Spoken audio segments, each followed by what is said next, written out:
ndaje mu mag bi nga xam ni kii di Doudou Ka di jëwriñ bi ñu dénk ministère de l'économie du plan et de la coopération te ñu amaloon ko niki alxames fukki fan ak benn ci weeru janvier 2024 bi ñu nekk foofa ca King Fahd Palace ndaje moomu nag li ko undoon mooy daal di def weccoo ak xalaat ci lépp lu jëm ci wàllu koom-koom ak xëyum ndaw ñi dañu toll ci ñu tàggat leen ngir ëllëg ñu mën a amum xëy te ñu ci bare ci ñoom amee ay lijaasa ba tax na rek ki nga xam ni mooy madame Sophie Diallo ñu dénk ko bànqaas bi nga xam ni te mu soxal lépp loo xamante ni ji dana mën a tàggat moo xam góor la jigéen wala sax ñi nga xam ni ay mag lañu te ñu war a am lu ñu jàpp ngir am lu ñu suturloo ci seeni biir njaboot. ci loolu nag kii di madame Sophie Diallo nekk directrice bu 3FPT gannaaw ba ndaje ma yembee seq na noog moom waxtaan bu am solo ngir mu gën a andi ay leeral ci bànqaas bi nga xam ni moom lañ ko dénk. asalaamaaleykum waa Océan TV donc tey damay rafetlu bu baax a baax daje bi dama fi génnee ak mbégte bul fort vraiment parce que dañ fay daje pour waxtaan ci wàllum nan la ñuy baralee gën a jëriñu mais également am xëy et loolu nag bu ñu ko waxee rek ñun 3FPT dañ ci kontaan ma ci gën a kontaan nag parce que loo xam ne man dama koy yàgg bëgg dama koy yàgg gis parce que dama gëm na ne que projet bu ne war a structure bu ne rek warul jug rek dem demander benn partenaire war a bind projet ñu jox ko ci financement parce que ñun bu ñuy wax wàllum tàggat booy tàggat da ngay tàggat ci wàllum béy da ngay wàll tàggat ci wàllum élevage da ngay tàggat ci wàllum tourisme communication ci sport bi ci métier yëpp ngay tàggat donc yooyu noonu am na ay sectoriel yoo xam ne ñoom ñoo koy jiite tey nag bu ñu ñëwee ministère bi nga xam ne moom la ñu dénk wàllum économie bi ñu dénk ko également planification bi moom mu gis ne ne que ci tënk bi dañoo war a boole instrument yëpp mu am chaîne d'accompagnement bu ci njëkk bi mooy ñu gunge la boo ci pare ñu tàggat la bu ñu la tàggatee ba pare bu fekkee da nga soxla financement ñu gunge la ci bu fekkee da nga soxla tamit accompagnement liggéey tamit ñu gunge la ci donc loolu moo waraloon tey ma kontaan lool kontaan bi tamit ñu koy jagleel ci wàllum partenaires yi parce que ñoom tam dañoo gis ne ne que daan nañ joxe fii koppar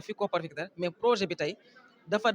boole ñoom lépp li ñu doon def nga xam ne am na fi benn parcours am na fi benn yoon boo xam ne rek ndaw mi bu duggee rek am na fu muy mën a tepp rek ba mën ci gis boppam ñu ne nag boobu mooy wàllum xëy bi mais ñu jug ci tamit également wàllum baral bi ci wàllum entreprise yi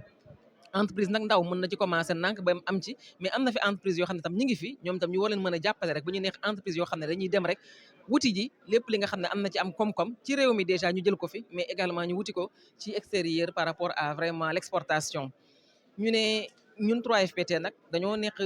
bànqaas boo xam ne nekk dañ koo séq ak entreprise yi ñu séq ko ak état ñu séq ko également lépp li nga xam ne mooy organisation ñuy liggéey donc boo ko jëlee ñooñu di leen liggéeyloo donc dafay am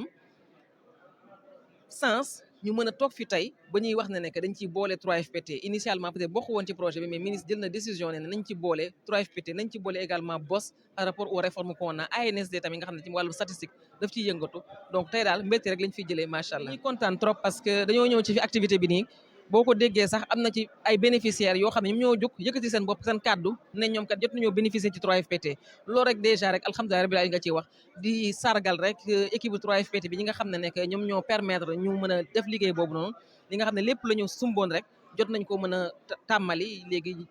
li ci des rek moom mooy clôturer ci activité boobu noonu 3FPT bu ñu koy wax buñ ko créé ba léegi en 2014 la woon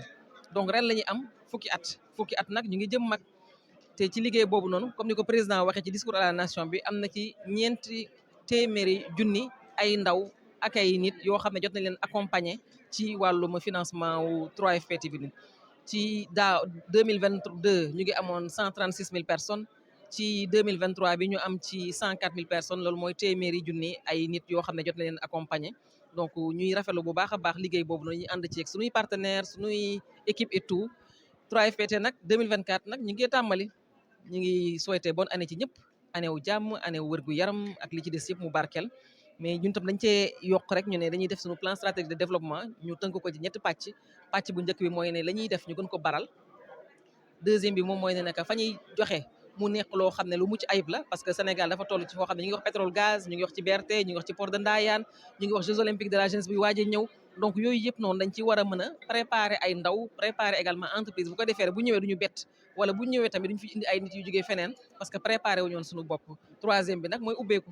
donc ñu ngi gërëm ñëpp di leen féliciter bu baax a baax ci déglu bi déjà peut-être ñi génn nañ ba pare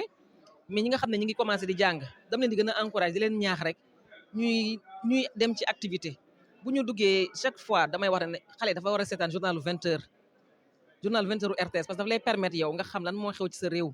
toutes les activités officielles et formelles bu am ne benn salon parce que salon boo fa demee ku la joxul sax dina la wax nga dégg te dina la jëriñ te loolu yëpp expérience la parce que mënoo ñëw rek tey rek nga mën lépp donc formation yi am na ci yoo xam ne professionnel la dañ lay tàggat nga xam ne mën nga lii immédiatement yaa ngi appliqué wu bu ñu bañ a xeeb dara ñuy commencé ci stage yi et tout dem ci salon activité et cetera pour leur permettre ñu jàng ñuy ne depuis 2021 état du Sénégal dafa teg bànqaas bu ñuy wax pôle emploi entrepreneuriat des femmes et des jeunes boobu boo fa demee porte d'entrée bi mooy ANPEJ ñu gunge également nit ñi pour ñu mën a déglu ñu leen di orienté gëstu kii li mu mën comme li ma waxee sànq rek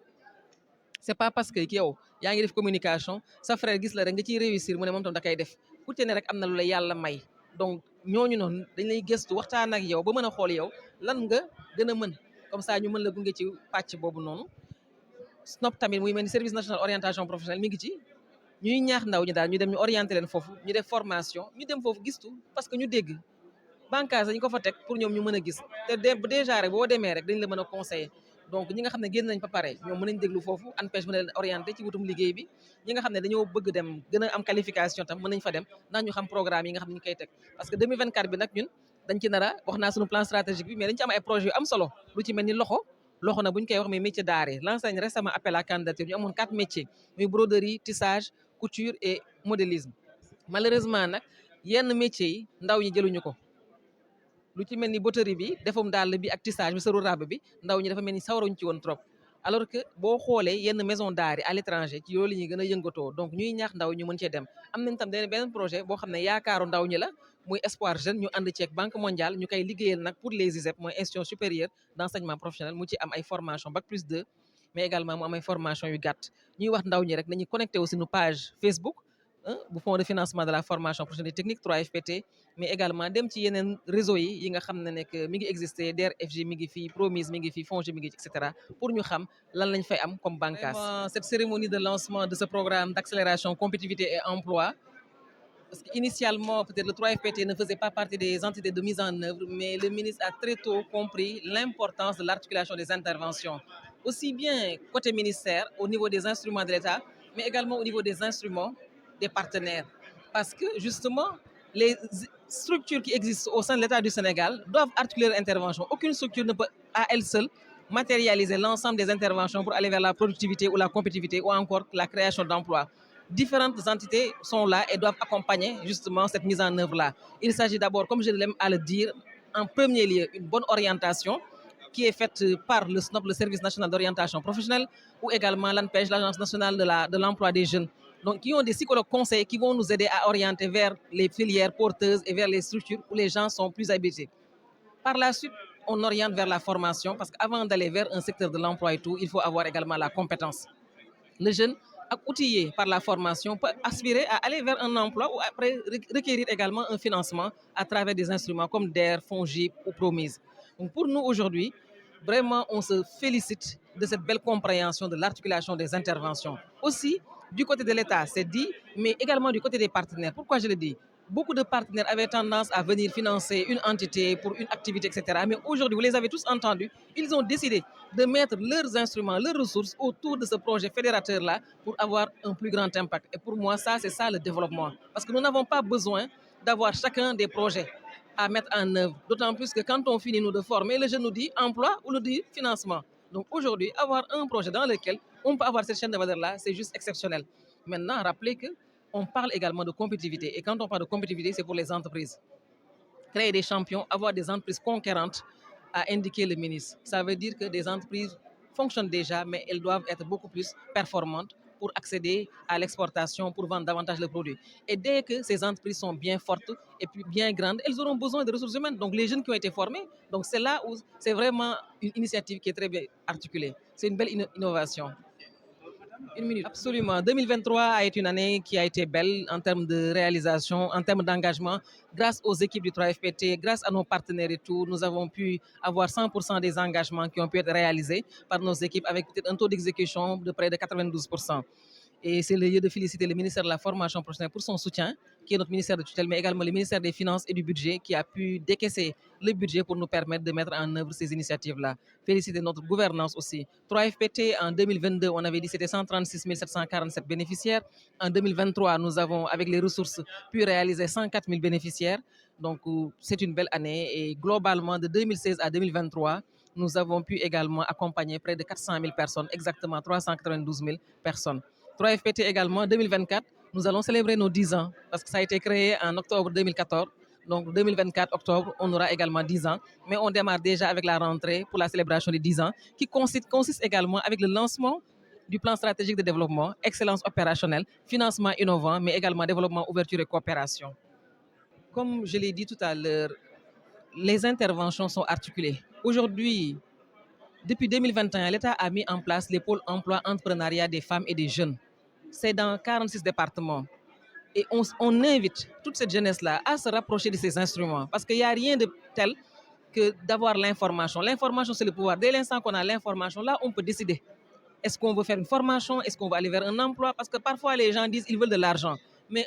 de l'argent, ça sert vraiment à financer une activité. Mais un préalable, c'est d'avoir la compétence, c'est d'avoir l'aptitude. Et pour ça, il faut au préalable une formation. Donc, on les invite à se rapprocher des pôles emploi entrepreneuriat, des femmes et des jeunes, à se rapprocher d'abord du SNOP et de l'ANPEJ, parce que ce sont les entités qui ont en charge l'orientation. Pour moi, ça coûte moins cher d'avoir une bonne orientation parce que ça nous réduit les erreurs. Parce que comme je le dis souvent, c'est pas parce que vous avez réussi dans la presse, dans la communication, que quelqu'un d'autre vous voit réussir, se dit immédiatement je vais le faire, alors qu'il n'a pas la compétence. Ça ne marche pas comme ça. Chaque personne a quand même une aptitude, a des prédispositions et il est essentiel de les détecter et de poursuivre, de creuser davantage pour en être un expert, en être après par la suite dans l'autonomisation, en être par la suite un entrepreneur ou un conquérant comme on l'a entendu aujourd'hui. Merci à vous et bonne continuation. Bravo, nous vous souhaitons une très belle continuation. Très fiers de vous. Océan ci kaw ca kanam. ci biir kàddoom yooyu nag kii di madame Sophie Diallo di directrice bu 3FPT li mu gën a fésal ci kàddoom mooy gën a jàppale ndaw ñi rawatina ñi nga xam ni amee nañu ay lijaasa tey yootu am xëy ba tax na mu daal ci fas yéene teg tànkam ngir jàppale leen ba ëllëg ñu am lu ñu suturloo.